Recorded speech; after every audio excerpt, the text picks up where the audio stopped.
Okay, I've got the '03 Nissan Altima 2.5S in the garage here.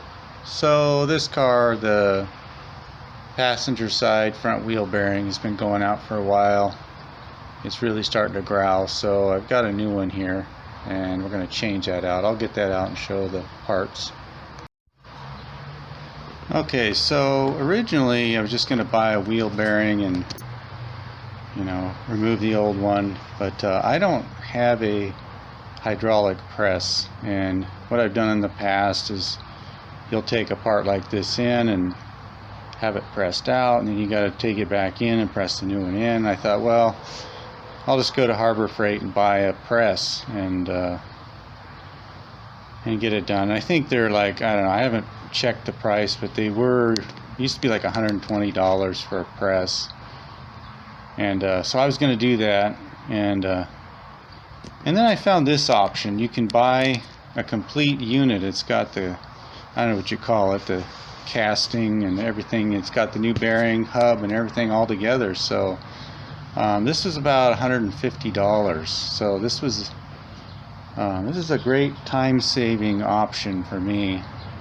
Don't have to be pressing things in and out, and basically just unbolt the strut and the steering components, and there will be of course a nut and maybe probably a cotter pin or possibly a snap ring, I'm not really sure, and yeah, just change it out. So that's what I'm gonna do.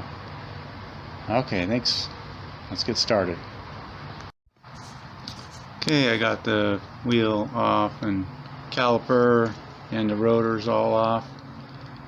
So next I got to take the axle nut off, and I'll use a pry bar on the lug studs there so the axle doesn't turn, and we'll get that big nut off and start taking things off, and yeah, moving right along.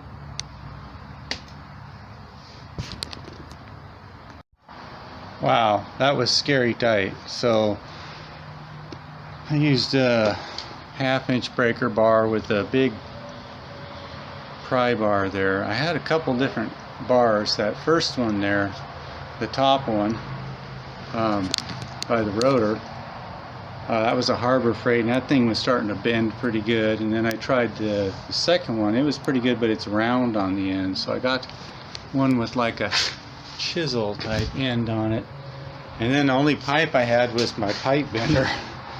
So 4-foot lever on there, and got to be really careful doing this stuff. I don't have an impact that would have done that.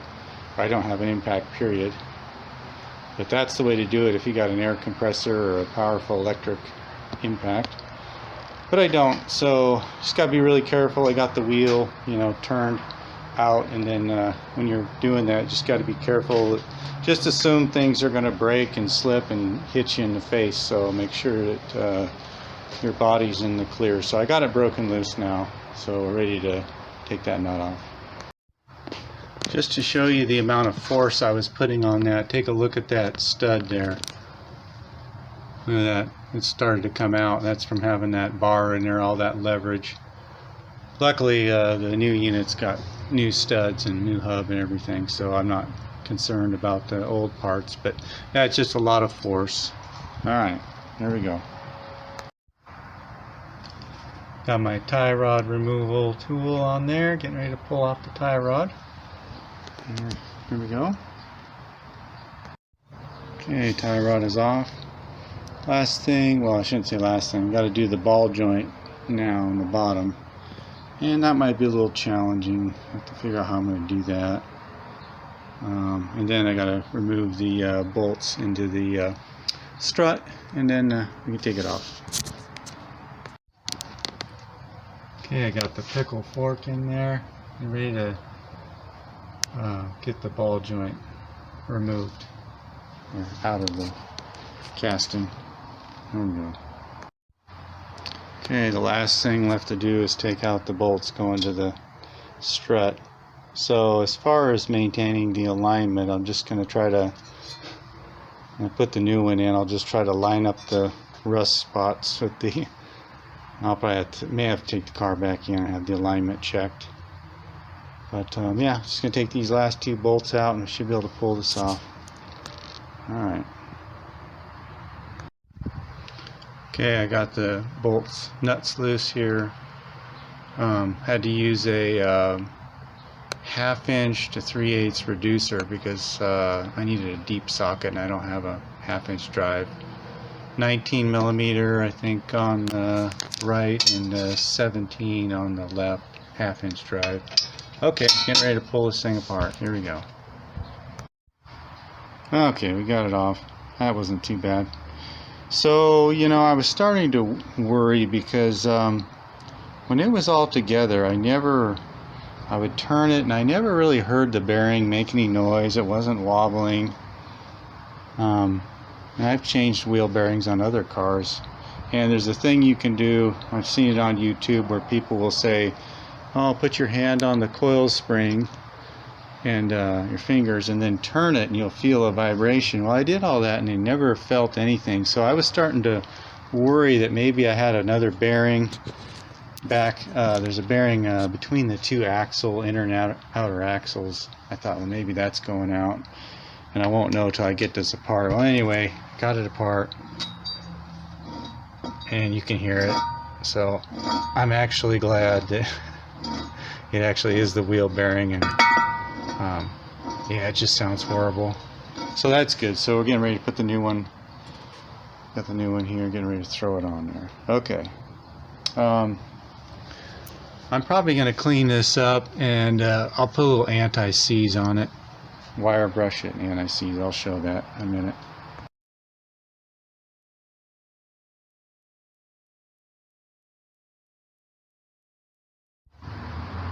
Okay, I got the new parts just kind of sitting on there. Nothing's tightened down, but I got the tie rod on. Ball joint is up in there. Strut bolts are on. I got to put the nut on here. Of course, it came with a new nut. I'll be putting that on here in a minute. All right, I'm gonna start tightening things down. There won't be a whole lot to see. Just same thing, just reverse order.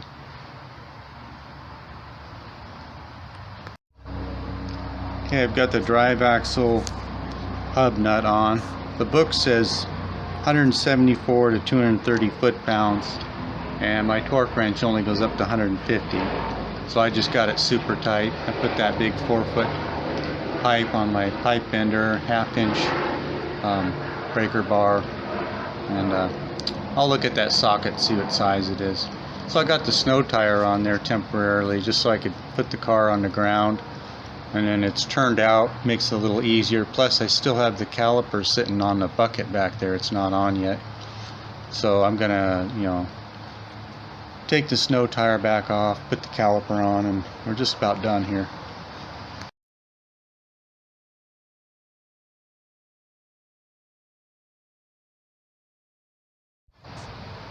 Okay, we're all back together.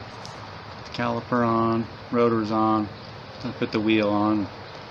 Yes, pretty much it. So I think this is a pretty good option for people, DIY mechanics. If you don't have a press and if you don't want to take the time to take the parts into a shop and have somebody else press it. This was a real time saver and a money saver and pretty easy job, because I've taken wheel bearings out before and they can be really difficult. You know, I've had to use a grinder with a cut-off wheel and a punch and a hammer and trying to get all the pieces out, and it's kind of time consuming, especially if you don't have a press. And then you gotta, like I say, take it somewhere. Someday I'll get a press, but for now I think this is a great option. You know, $150 has made the job a lot easier. So yeah, that pretty much does it. Thanks for watching. Have a great day.